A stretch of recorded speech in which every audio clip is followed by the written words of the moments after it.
محترم سامعین و ناظرین حضرات، السلام علیکم ورحمۃ اللہ وبرکاتہ۔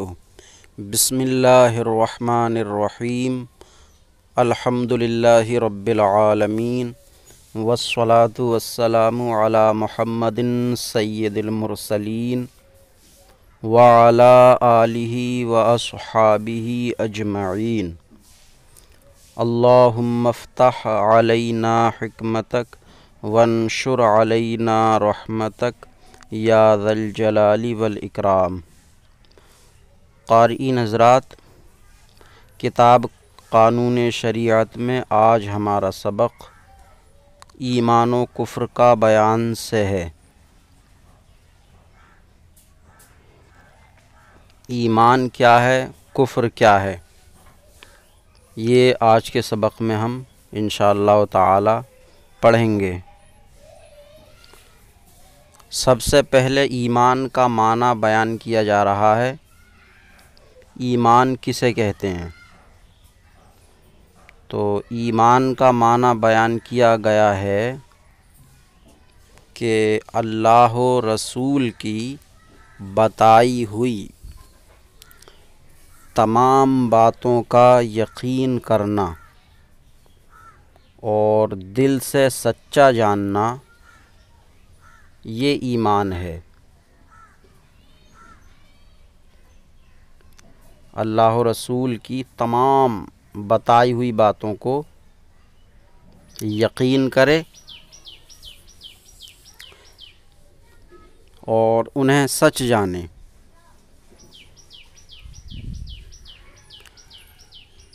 اگر کسی ایک بات کا بھی انکار کرتا ہے تو وہ ایمان سے خارج ہے، الگ ہے۔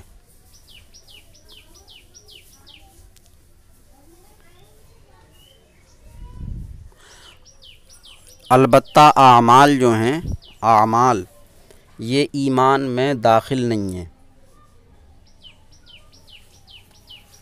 ایمان صرف یہ ہے کہ جو بھی اللہ و رسول کی بتائی ہوئی باتیں ہیں انہیں دل سے یقین کرے اور سچا مانے۔ مثلا اللہ کی بتائی ہوئی بات ہے نماز قائم کرو، نماز پڑھو، یا زکوٰۃ دو، یا حج کرو، یا روزہ رکھو، تو ان سب کو سچ مانے، دل سے ان کا اقرار کرے کہ ہاں نماز پڑھنا چاہیے، نماز پڑھنا ضروری ہے۔ اسی طرح روزہ رکھنا چاہیے، روزہ رکھنا ضروری ہے، یہ مانے۔ روزہ رکھنا ضروری ہے، یہ مانے۔ ایسے ہی حج کرنا ضروری ہے، اس بات کو مانے، دل سے یقین کرے۔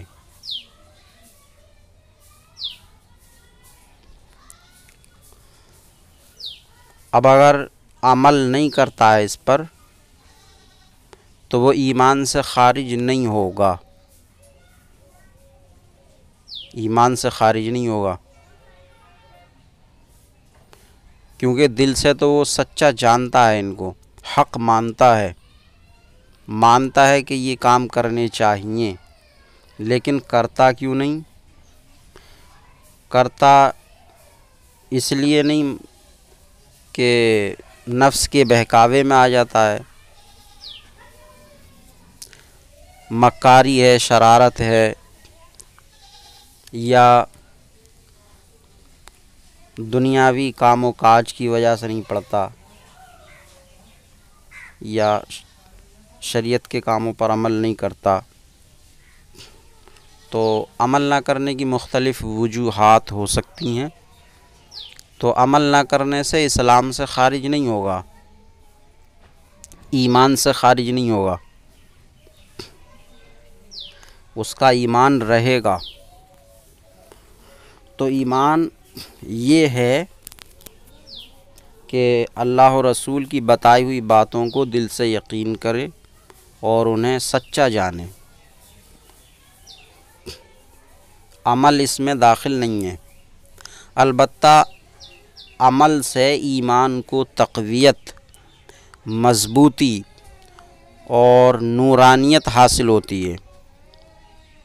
جو عمل کرتا ہے اس کے جو ہے اس یقین میں اور دل سے سچا جاننے میں مضبوطی پیدا ہوتی ہے،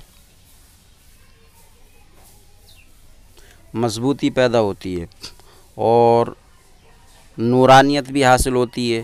ایمان کی اس کو لذت اور چاشنی، مزہ بھی حاصل ہوتا۔ ایمان کا ایک ذائقہ ہے جو ہر ایک کو حاصل نہیں ہوتا۔ یہ ایمان کا ذائقہ صرف اور صرف عمل کرنے والوں کو ہی حاصل ہوتا۔ تو عمل سے جو ہے ایمان میں پختگی پیدا ہوتی ہے، نورانیت پیدا ہوتی ہے اور ایمان کی حلاوت، چاشنی حاصل ہوتی ہے۔ تو ایسا نہیں ہے کہ عمل کرنا بالکل بیکار ہے، بلکہ عمل سے ایمان کو مضبوطی ملے گی اور عمل ہی کی بدولت مرتے دم شیطان کے بہکاوے سے باز رہے گا۔ اور جو بے عمل ہیں تو بہت ممکن ہے کہ شیطان ان کے ایمان کو مرتے دم چھین لے جائے۔ تو اس لیے عمل کی بھی کوشش کی جائے، بلکہ کرنا ہی چاہیے۔ تو ایمان کیا ہے؟ ایمان یہ ہے کہ اللہ و رسول کی بتائی ہوئی تمام باتوں کا، تمام باتوں کا یقین کرے۔ یہ یقین ہے، یقینی نہیں ہے، یقین کرے اور دل سے سچ جانے، دل سے سچ جانے، یہ ایمان ہو گیا۔ کفر کیا ہے؟ اگر کسی ایسی ایک بات کا بھی انکار کرے،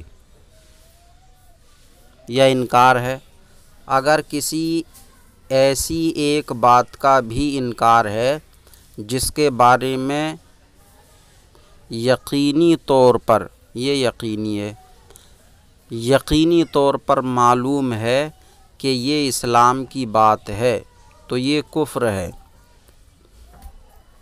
تو مطلب یہ کہ اسلام کی کسی بھی ایک بات کا انکار کرنا یہ کفر ہے، جبکہ اس کو پتہ ہو کہ یہ اسلام کی بات ہے۔ اور کچھ باتوں میں تو لا علم ہونا بھی نہیں چلے گا۔ اگر انکار کر دیا اگرچہ اسے معلوم نہ تھا کہ یہ اسلام کی بات ہے، تب بھی کفر ہو جائے گا اور انکار کرنے والا کافر ہوگا۔ مثلا نماز کی فرضیت کا کوئی انکار کر دے، اب اسے پتہ، اب وہ کہے اور یا اسے پتہ نہ ہو کہ نماز فرض ہے، تب بھی وہ کافر ہوگا۔ قیامت کا انکار کرے کوئی اور اسے پتہ نہ ہو کہ یہ اسلام کی بات ہے، قیامت قائم ہونا حق ہے، یہ اسلام کی بات ہے، تو پتہ نہ ہو تب بھی اگر وہ انکار کر دے گا قیامت کا، تب بھی کافر ہوگا۔ تو مطلب یہ کہ جو ضروریات دین میں سے ہیں، ضروریات دین میں سے جن کو تمام مسلمان جانتے ہی ہیں، تو اگر ایسی بات کا کوئی انکار کر دیتا ہے تو اگرچہ اسے علم نہ ہو تب بھی کافر ہو جائے گا۔ اور ضروریات دین کے علاوہ جو باریک باتیں ہیں جن کو ہر ایک مسلمان نہیں جانتا، تو اگر ایسی بات کا انکار کرتا ہے تو پھر اس کو علم ہونا چاہیے کہ یہ دین ہی کی بات ہے، تو اگر انکار کرتا ہے تو کافر ہوگا۔ اور اگر علم نہیں تھا اس کو تو کافر نہیں ہوگا، البتہ گناہگار اور